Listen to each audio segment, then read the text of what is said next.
आपका स्वागत है किस्से कविताएं में। आज सुनिए मुंशी प्रेमचंद की प्रसिद्ध कहानी हिंसा परमो धर्म। दुनिया में कुछ ऐसे लोग होते हैं जो किसी के नौकर न होते हुए सबके नौकर होते हैं, जिन्हें कुछ अपना काम न होने पर भी सिर उठाने की फुर्सत नहीं होती। जामिद इसी श्रेणी के मनुष्यों में था। बिल्कुल बेफिक्र, न किसी से दोस्ती न किसी से दुश्मनी। जो जरा हंसकर बोला उसका बेदाम का गुलाम हो गया। बेकाम का काम करने में उसे मजा आता था। गांव में कोई बीमार पड़े, वो रोगी की सेवा शुश्रूषा के लिए हाजिर है।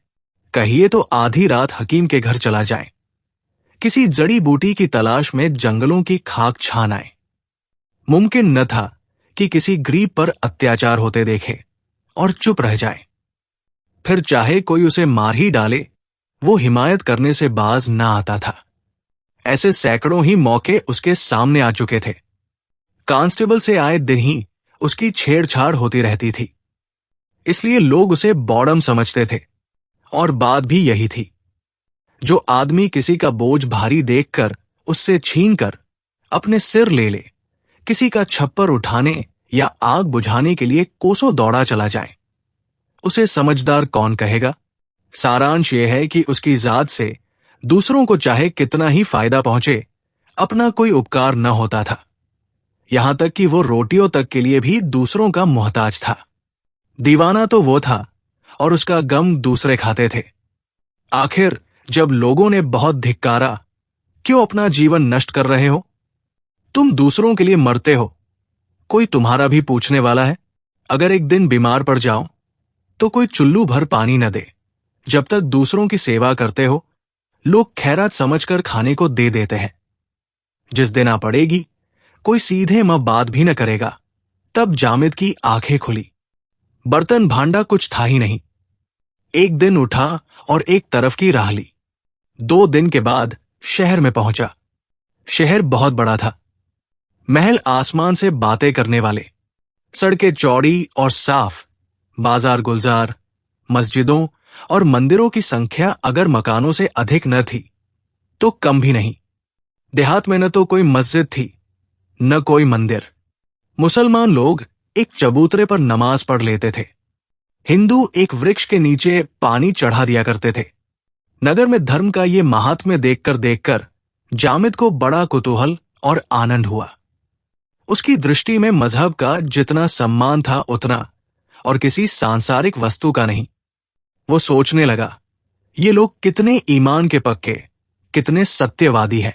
इनमें कितनी दया, कितना विवेक, कितनी सहानुभूति होगी। तभी तो खुदा ने इतना इन्हें माना है। वो हर आने जाने वाले को श्रद्धा की दृष्टि से देखता और उसके सामने विनय से सिर झुकाता था। यहां के सभी प्राणी उसे देवतातुल्य मालूम होते थे। घूमते घूमते सांध हो गई। वो थककर मंदिर के चबूतरे पर जा बैठा। मंदिर बहुत बड़ा था। ऊपर सुनहला कलश चमक रहा था। जगमोहन पर संगमरमर के चौके जड़े हुए थे, मगर आंगन में जगह जगह गोबर और कूड़ा पड़ा था। जामिद को गंदगी से चिढ़ थी। देवालय की ये दशा देखकर उससे न रहा गया। इधर उधर निगाह दौड़ाई कि कहीं झाड़ू मिल जाए तो साफ कर दे, पर झाड़ू कहीं नजर न आई। विवश होकर उसने दामन से चबूतरे को साफ करना शुरू कर दिया। जरा देर में भक्तों का जमाव होने लगा। उन्होंने जामिद को चबूतरा साफ करते देखा तो आपस में बातें करने लगे। है तो मुसलमान, मेहतर होगा। नहीं, मेहतर अपने दामन से सफाई नहीं करता। कोई पागल मालूम होता है। उधर का भेदिया न हो? नहीं, चेहरे से बड़ा गरीब मालूम होता है। हसन निजामी का कोई मुरीद होगा? अजी गोबर के लालच से सफाई कर रहा है। कोई भटियारा होगा। जामिद से गोबर न ले जाना बे, समझा? कहाँ रहता है? परदेशी मुसाफिर हूं। साहब, मुझे गोबर लेकर क्या करना है? ठाकुर जी का मंदिर देखा तो आकर बैठ गया। कूड़ा पड़ा हुआ था। मैंने सोचा धर्मात्मा लोग आते होंगे, सफाई करने लगा। तुम तो मुसलमान हो ना? ठाकुर जी तो सबके ठाकुर है। क्या हिंदू, क्या मुसलमान? तुम ठाकुर जी को मानते हो? ठाकुर जी को कौन न मानेगा साहब, जिसने पैदा किया उसे न मानूंगा तो किसे मानूंगा। भक्तों में ये सलाह होने लगी, देहाती है, फांस लेना चाहिए, जाने न पाए। जामिद फांस लिया गया, उसका आदर सत्कार होने लगा। एक हवादार मकान रहने को मिला, दोनों वक्त उत्तम पदार्थ खाने को मिलने लगे। 2-4 आदमी हरदम उसे घेरे रहते। जामिद को भजन खूब याद थे, गला भी अच्छा था। वो रोज मंदिर में जाकर कीर्तन करता। भक्ति के साथ स्वर लालित्य भी हो तो फिर क्या पूछना। लोगों पर उसके कीर्तन का बड़ा असर पड़ता। कितने ही लोग संगीत के लोभ से ही मंदिर में आने लगे। सबको विश्वास हो गया कि भगवान ने ये शिकार चुनकर भेजा है। एक दिन मंदिर में बहुत से आदमी जमा हुए। आंगन में फर्श बिछाया गया, जामिद का सर मुड़ा दिया गया, नए कपड़े पहनाए। हवन हुआ, जामिद के हाथों से मिठाई बांटी गई। वो अपने आश्रयदाताओं की उदारता और धर्मनिष्ठा का और भी कायल हो गया।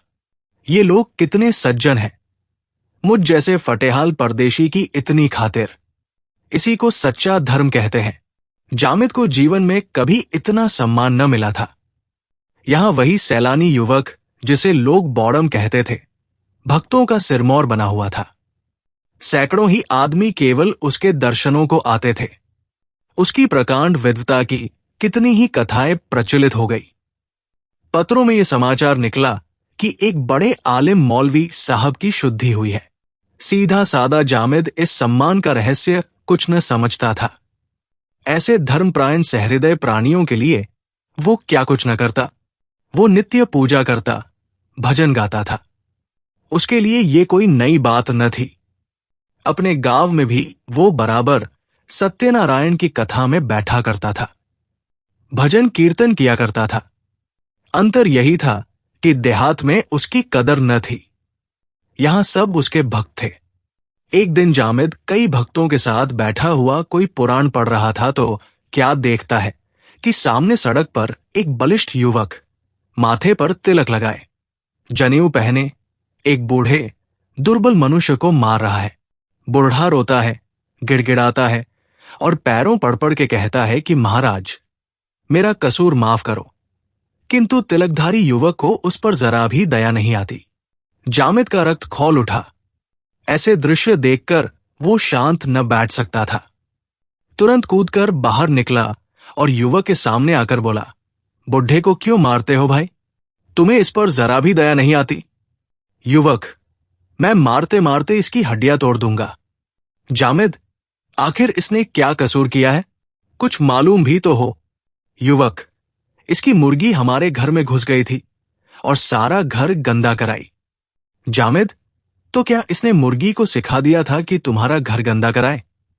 बुढ़ा, खुदाबंद मैं उसे बराबर खांचे में ढाके रहता हूं। आज गफलत हो गई, कहता हूं महाराज कसूर माफ करो, मगर नहीं मानते। हुजूर, मारते मारते अधमरा कर दिया। युवक, अभी नहीं मारा है, अब मारूंगा, खोद कर गाड़ दूंगा। जामिद, खोद कर गाड़ दोगे? भाई साहब, तो तुम भी यो खड़े न रहोगे। समझ गए? अगर फिर हाथ उठाया तो अच्छा न होगा। जवान को अपनी ताकत का नशा था। उसने फिर बुढ़े को चांटा लगाया, पर चांटा पड़ने के पहले ही जामिद ने उसकी गर्दन पकड़ ली। दोनों में मल्ल युद्ध होने लगा। जामिद करारा जवान था। युवक को पटकनी दी तो वो चारों खाने चित गिर गया। उसका गिरना था कि भक्तों का समुदाय जो अब तक मंदिर में बैठा तमाशा देख रहा था, लपक पड़ा और जामिद पर चारों तरफ से चोटें पड़ने लगी। जामिद की समझ में न आता था कि लोग मुझे क्यों मार रहे हैं। कोई कुछ न पूछता। तिलकधारी जवान को कोई कुछ नहीं कहता। बस जो आता है मुझी पर हाथ साफ करता है। आखिर वो बेदम होकर गिर पड़ा। तब लोगों में बातें होने लगी, दगा दे गया, धत तेरी जात की। कभी म्लेच्छों से भलाई की आशा न रखनी चाहिए। कौआ कौओं के साथ मिलेगा। कमीना जब करेगा कमीनापन, इसे कोई पूछता न था। मंदिर में झाड़ू लगा रहा था। देह पर कपड़े का तार भी न था। हमने इसका सम्मान किया, पशु से आदमी बना दिया। फिर भी अपना न हुआ। इनके धर्म का तो मूल ही यही है। जामिद रात भर सड़क के किनारे पड़ा दर्द से करहाता रहा। उसे मार खाने का दुख न था। ऐसी यातनाएं वो कितनी बार भोग चुका था। उसे दुख और आश्चर्य केवल इस बात का था कि इन लोगों ने क्यों एक दिन मेरा इतना सम्मान किया और क्यों आज अकारण ही मेरी इतनी दुर्गति की।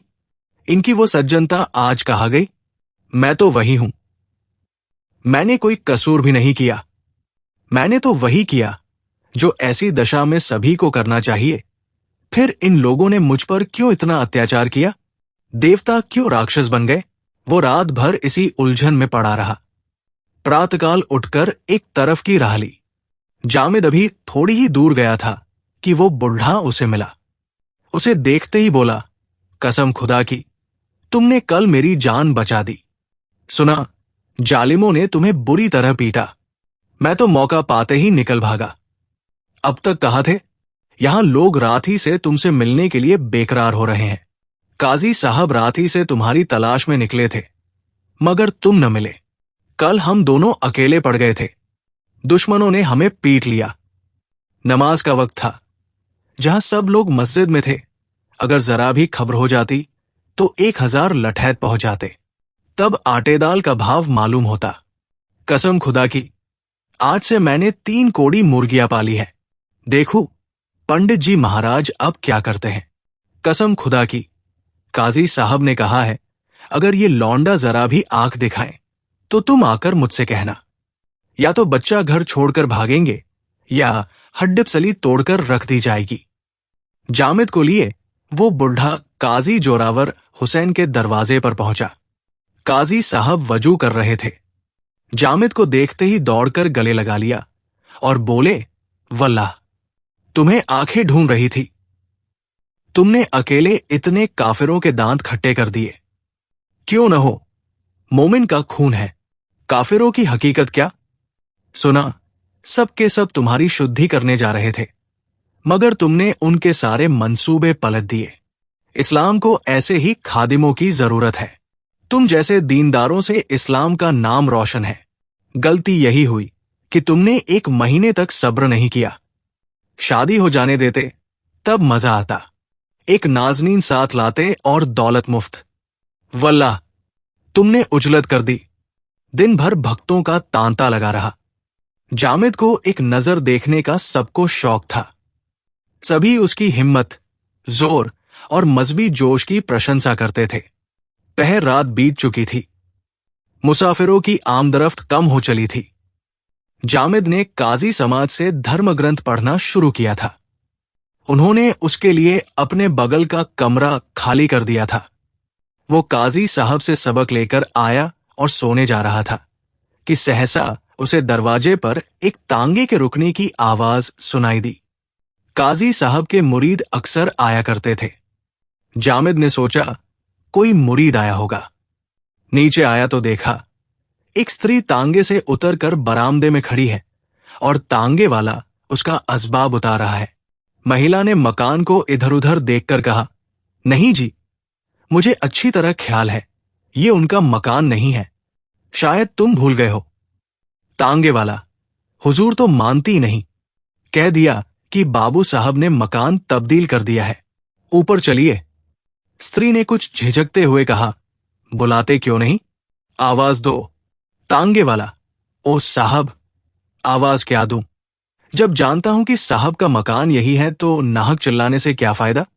बेचारे आराम कर रहे होंगे, आराम में खलल पड़ेगा। आप निसा खातिर रहिए। चलिए, ऊपर चलिए। औरत ऊपर चली। पीछे पीछे तांगे वाला असबाब लिए हुए चला। जामिद गुमसुम नीचे खड़ा रहा। यह रहस्य उसकी समझ में न आया। तांगे वाले की आवाज सुनते ही काजी साहब छत पर निकल आए और एक औरत को आते देख कमरे की खिड़कियां चारों तरफ से बंद करके खूंटी पर लटकती तलवार उतार ली और दरवाजे पर आकर खड़े हो गए। औरत ने जीना तय करके ज्यों ही छत पर पैर रखा कि काजी साहब को देखकर झिझकी। वो तुरंत पीछे की तरफ मुड़ना चाहती थी कि काजी साहब ने लपक कर उसका हाथ पकड़ लिया और कमरे में घसीट लाए। इसी बीच में जामिद और तांगे वाला ये दोनों भी ऊपर आ गए थे। जामिद ये दृश्य देखकर विस्मित हो गया था। ये रहस्य और भी रहस्यमय हो गया था। ये विद्या का सागर, ये न्याय का भंडार, ये नीति, धर्म और दर्शन का आगार इस समय एक अपरिचित महिला के ऊपर ये घोर अत्याचार कर रहा है। तांगे वाले के साथ वो भी काजी साहब के कमरे में चला गया। काजी साहब ने स्त्री के दोनों हाथ पकड़े हुए थे। तांगे वाले ने दरवाजा बंद कर दिया। महिला ने तांगे वाले की ओर खून भरी आंखों से देखकर कहा, तू मुझे यहां क्यों लाया? काजी साहब ने तलवार चमकाकर कहा, पहले आराम से बैठ जाओ, सब कुछ मालूम हो जाएगा। औरत, तुम तो मुझे कोई मौलवी मालूम होते हो। क्या तुम्हें खुदा ने यही सिखाया है कि पराई बहुबेटियों को जबरदस्ती घर में बंद करके उनकी आबरू बिगाड़ो? काजी, हाँ, खुदा का यही हुक्म है कि काफिरों को जिस तरह मुमकिन हो इस्लाम के रास्ते पर लाया जाए। अगर खुशी से ना आए तो जबर से। औरत, इसी तरह अगर कोई तुम्हारी बहुबेटी को पकड़कर बेआबरू करे तो? काजी, हो रहा है। जैसा तुम हमारे साथ करोगे वैसा ही हम तुम्हारे साथ करेंगे। फिर हम तो बेआबरू नहीं करते, सिर्फ अपने मजहब में शामिल करते हैं। इस्लाम कबूल करने से आबरू बढ़ती है, घटती नहीं। हिंदू कौम ने तो हमें मिटा देने का बीड़ा उठाया है। वो इस मुल्क से हमारा निशान मिटा देना चाहती है। धोखे से, लालच से, जबर से मुसलमानों को बेदीन बनाया जा रहा है, तो मुसलमान बैठे मुंह ताकेंगे। औरत, हिंदू कभी ऐसा अत्याचार नहीं कर सकता। संभव है तुम लोगों की शरारतों से तंग आकर नीचे दर्जे के लोग इस तरह से बदला लेने लगे हों, मगर अब भी कोई सच्चा हिंदू इसे पसंद नहीं करता। काजी साहब ने कुछ सोचकर कहा, बेशक पहले इस तरह की शरारत मुसलमान शोहदे किया करते थे, मगर शरीफ इन हरकतों को बुरा समझते थे और अपने इम्कान भर रोकने की कोशिश करते थे। तालीम और तहजीब की तरक्की के साथ कुछ दिनों में ये गुंडापन जरूर गायब हो जाता, मगर अब तो सारी हिंदू कौम हमें निगलने के लिए तैयार बैठी हुई है।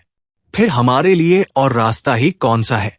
हम कमजोर हैं, इसलिए हमें मजबूर होकर अपने को कायम रखने के लिए दगा से काम लेना पड़ता है। मगर तुम इतना घबराती क्यों हो? तुम्हें यहां किसी बात की तकलीफ न होगी। इस्लाम औरतों के हक का जितना लिहाज करता है उतना और कोई मजहब नहीं करता, और मुसलमान मर्द तो अपनी औरत पर जान देता है। मेरे ये नौजवान दोस्त जामिद तुम्हारे सामने खड़े हैं, इन्हीं के साथ तुम्हारा निकाह करा दिया जाएगा। बस आराम से जिंदगी के दिन बसर करना। औरत, मैं तुम्हें और तुम्हारे धर्म को घृणित समझती हूं। तुम कुत्ते हो, इसके सिवा तुम्हारे लिए कोई दूसरा नाम नहीं। खैरियत इसी में है कि मुझे जाने दो, नहीं तो मैं अभी शोर मचा दूंगी और तुम्हारा सारा मौलवीपन निकल जाएगा। काजी, अगर तुमने ज़बान खोली तो तुम्हें जान से हाथ धोना पड़ेगा। बस इतना समझ लो। औरत, आबरू के सामने जान की कोई हकीकत नहीं। तुम मेरी जान ले सकते हो, मगर आबरू नहीं ले सकते। काजी, क्यों नाहक जिद करती हो? औरत ने दरवाजे के पास जाकर कहा, कहती हूं दरवाजा खोल दो। जामिद अब तक चुपचाप खड़ा था। जो ही स्त्री दरवाजे की तरफ चली और काजी साहब ने उसका हाथ पकड़कर खींचा, जामिद ने तुरंत दरवाजा खोल दिया और काजी साहब से बोला, इन्हें छोड़ दीजिए। काजी, क्या बकता है? जामिद, कुछ नहीं, खैरियत इसी में है, इन्हें छोड़ दीजिए। लेकिन जब काजी साहब ने उस महिला का हाथ न छोड़ा और तांगे वाला भी उसे पकड़ने के लिए बढ़ा, तो जामिद ने एक धक्का देकर काजी साहब को धकेल दिया और उस स्त्री का हाथ पकड़े हुए कमरे से बाहर निकल गया। तांगे वाला पीछे लपका, मगर जामिद ने उसे इतनी जोर से धक्का दिया कि वो औंधे मुंह जा गिरा। एक क्षण में जामिद और स्त्री दोनों सड़क पर थे। जामिद, आपका घर किस मोहल्ले में है? औरत, अढ़ियागंज में। जामिद, चलिए मैं आपको पहुंचा आऊं। औरत, इससे बड़ी और क्या मेहरबानी होगी। मैं आपकी इस नेकी को कभी न भूलूंगी। आपने आज मेरी आबरू बचा ली, नहीं तो मैं कहीं की न रहती। मुझे अब मालूम हुआ कि अच्छे और बुरे सब जगह होते हैं।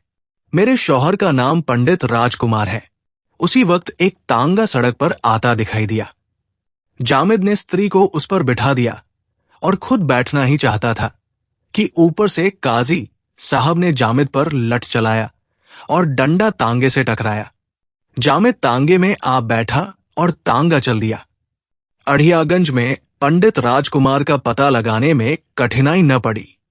जामिद ने ज्यों ही आवाज दी, वो घबराए हुए बाहर निकल आए और स्त्री को देखकर बोले, तुम कहाँ रह गई थी इंदिरा? मैंने तो तुम्हें स्टेशन पर कहीं न देखा। मुझे पहुंचने में देर हो गई थी। तुम्हें इतनी देर कहाँ लगी? इंदिरा ने घर के अंदर कदम रखते ही कहा, बड़ी लंबी कथा है, जरा दम लेने दो तो बताती हूं। बस इतना ही समझ लो कि आज इस मुसलमान ने मेरी मदद न की होती तो आबरू चली गई थी। पंडित जी पूरी कथा सुनने के लिए और भी व्याकुल हो उठे। इंदिरा के साथ वो भी घर में चले गए, पर एक ही मिनट बाद बाहर आकर जामिद से बोले, भाई साहब, शायद आप बनावट समझें, पर मुझे आपके रूप में इस समय इष्टदेव के दर्शन हो रहे हैं। मेरी जबान में इतनी ताकत नहीं कि आपका शुक्रिया अदा कर सकूं। आइए बैठ जाइए। जामिद, जी नहीं, अब मुझे इजाजत दीजिए। पंडित, मैं आपकी इस नेकी का क्या बदला चुका सकता हूं? जामिद, इसका बदला यही है कि इस शरारत का बदला किसी गरीब मुसलमान से न लीजिएगा। मेरी आपसे यही दरख्वास्त है। यह कहकर जामिद उठ खड़ा हुआ और उस अंधेरी रात के सन्नाटे में शहर से बाहर निकल गया। उस शहर की विषाक्त वायु में सांस लेते हुए उसका दम घुटता था। वो जल्द से जल्द शहर से भागकर अपने गांव में पहुंचना चाहता था, जहां मजहब का नाम सहानुभूति, प्रेम और सौहार्द था। धर्म और धार्मिक लोगों से उसे घृणा हो गई थी। ऐसी और कहानियों के लिए आप किससे कविताएं पेज को, चैनल को लाइक, फॉलो व सब्सक्राइब करें प्लीज। कोई त्रुटि हो या सुधार की सलाह हो तो अवश्य दें। धन्यवाद।